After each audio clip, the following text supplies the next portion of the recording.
Pipila ka mga mall sa Dakbayan sa Talisay gidagsa sa mga mamalitay nining bispira sa Pasko. Subay na gihigpitan sa Dakbayan ang pagpatuman sa mga health protocols. Si Faye Marie Dumabok sa report.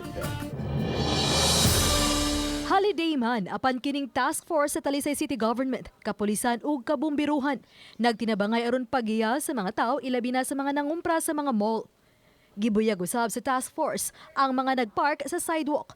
Giyang usab ang mga namaligya sa pagsibog aron dili makaali sa mga tawo nga galinya gawa sa mall ug dili usab makaali sa mga tawo nga nanglakaw. Ma-address ni mga health protocols. So usa sa among gimintayan kini mga mamaligya ay o mga tinda diha sa ato ang kadalanan da sa sidewalk. Kay kung naa na sila, nagako sila og congestion sa mga tao.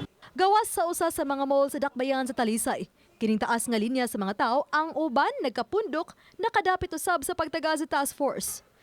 Tungod sa dagsa sa mga mamalitay sa mga mall dinhi sa Dakbayan sa Talisay sama lang dinhi sa barangay Tabuno, dili lang mga gwardya ang nipatuman sa social distancing ni mga mamalitay nga buot musod sa mall apan lakip na alagkadang ahensya sa gobyerno sama lang sa BFP, PNP ug uban pang sakop sa task force sa kagamhanan sa Dakbayan sa Talisay. Gani kining pultahan alang lang unta sa exit apan gihimo na usab nga entrance. Ang security officer mihangyo sa task force ug kapulisan nga tabangan sila kay uban dili na motuman sa social distancing.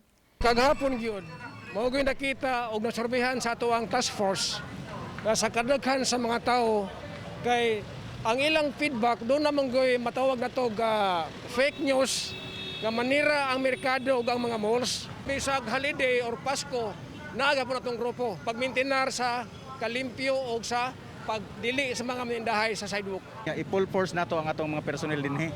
So mo na itong gihimo karon ma'am, gikan dito sa may flyover, ato dito sa Robinson, ato yung gikuha nagikatag na to itong personnel. Among gi-full force gyud kay social distancing. Naka-standby usab ang Talisay City Disaster Risk Reduction Team aron makarespondi dayon lakip na ang ilang ambulansya kung gikinahanglan. Anao usab ang mga sakop sa City Toda nagman sa mga sakyanan aron maminusan ang paghuot sa trapiko. Uban ni Renante Quiñones, ako si Faye Marie Dumabok. Balitang Bisdak.